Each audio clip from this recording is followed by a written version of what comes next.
Hello cell solutions എന്ന യൂട്യൂബ് ചാനലിലേക്ക് സ്വാഗതം.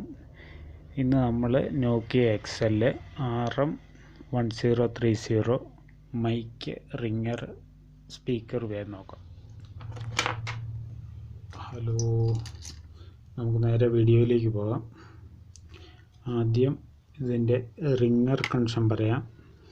റിങ്ങർ ഈ രണ്ട് പോളിലേക്കാണ് റിങ്ങർ കണക്ഷൻ കയറുന്നത്. റിങ്ങർ കണക്ഷൻ കയറിയ അതിൻ്റെ തൊട്ടടുത്തായിട്ട് രണ്ട് കപ്പാസിറ്റർ ഇരിപ്പുണ്ട്. ആ കപ്പാസിറ്ററിലേക്കാണ് അതിൻ്റെ ഏതെങ്കിലും കാലിലേക്ക് ഓരോ കണക്ഷൻ കൊടുത്താൽ മതി. ഈ കണക്ഷൻ ആണെന്നൊരു ഇത് ഈ കാലിൽ കൂടെ കയറി ഇപ്പുറത്തിറങ്ങും. ഈ കണക്ഷൻ ആണെങ്കിൽ ഇതിലേക്കൂടെ കയറി ഇപ്പുറത്തിറങ്ങും. കപ്പാസിറ്ററിൻ്റെ അപ്പോൾ ജമ്പർ കൊടുക്കാനായിട്ടാണ് ഏതെങ്കിലും കാലിൽ കൊടുത്താൽ മതി.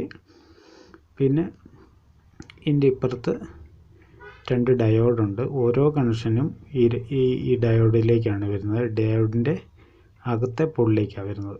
ഡയോഡിലേക്ക് ഇനിയിപ്പോൾ ഇവിടെ പ്രിൻ്റ് ഇല്ലെങ്കിൽ ഡയോഡിലേക്കാണ് കൊടുക്കുന്നതെങ്കിൽ ഈ അകത്തെ പോളിലേക്ക് കൊടുക്കണം.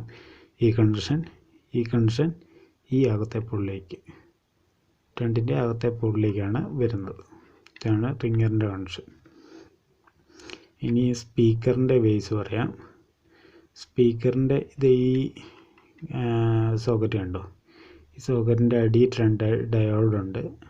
അവിടുന്ന് ജമ്പർ അടിച്ചു കൊടുത്തു കഴിഞ്ഞാൽ സ്പീക്കർ വർക്ക് ചെയ്യും. അങ്ങോട്ടാണ് സ്പീക്കറിൻ്റെ കണക്ഷൻ വരുന്നത്. ഈ രണ്ട് കണക്ഷൻ. ഇനി മൈക്കിൻ്റെ കണക്ഷൻ പറയാം. മൈക്കിൻ്റെ കണക്ഷൻ, മൈക്കിന് രണ്ട് പോളുകളാണുള്ളത്. ഇപ്പോൾ മൈക്ക് കംപ്ലൈൻ്റ് ആയി കഴിഞ്ഞാൽ നിങ്ങൾ ആ വയറുള്ള സൈസ് മൈക്ക് കൊടുത്താലും മതിയാവും. വയറുള്ള ചൈന മൈക്ക്, യൂണിവേഴ്സൽ മൈക്ക് കൊടുത്താലും മതിയാവും. അത് ഈ നേരെ ഇതിൻ്റെ അടിയിൽ രണ്ട് ചെറിയ കമ്പോണൻസ് ഉണ്ട്. അതിന് ഞാൻ ഫോട്ടോ ഇടാം. ഈ ചിത്രത്തിൽ കാണുന്ന പോലെ തന്നെ നിങ്ങൾ കൊടുത്താലും മതി. അപ്പോൾ മൈക്കിൻ്റെ ജമ്പർ കൊടുക്കുന്നത് ഇങ്ങനെയാണ്. അപ്പോൾ ഇത്രയേ ഉള്ളൂ ഇന്നത്തെ വീഡിയോ.